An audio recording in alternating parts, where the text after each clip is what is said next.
বিসমিল্লাহির রহমানির রহিম। যে গাছের খেলে রস আপনি হবেন রাতের বশ।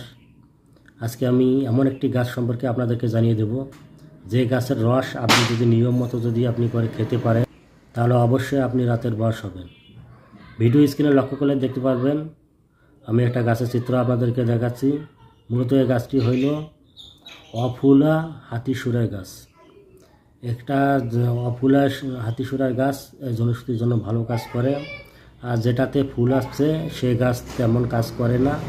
তাই আমি আপনাকে সাজেস্ট করব যে আপনি অফুলা হাতিসুরা গাছের আপনি একটি শিকড় নেবেন এবং এই শিকড়টা থেতলিয়ে 1 চামচের মতো আপনি রস বের করবেন এবং তার সাথে 1 চামচ মধু মিশ্রিত করবেন এবং একটা পেঁয়াজের অর্ধেক তা কুচি কুচি করে কেটে আপনি সেটা সম্পূর্ণভাবে মিশ্রিত করবেন। মিশ্রিত করে আপনি মিলনের 1.5 থেকে 2 ঘন্টা আগে আপনি খাবেন। তারপর আপনি নিজেই ভিডিও স্ক্রিনে যে আপনি এই গাছটি দেখতেছেন, এটি মূলত হাতিসুরার গাছ। আপনি লক্ষ্য করলে দেখতে পারবেন এখানে কোনো ফুল নাই, এগুলো হলো অফুলা হাতিসুরার গাছ, মানে ফুল ছাড়াই।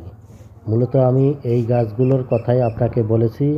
আপনি অবশ্যই ভালোভাবে গাছটি সংরক্ষণ করে নেবেন এবং ভিডিওটি ভালো লাগলে অবশ্যই লাইক সাবস্ক্রাইব করে পাশে থাকবেন।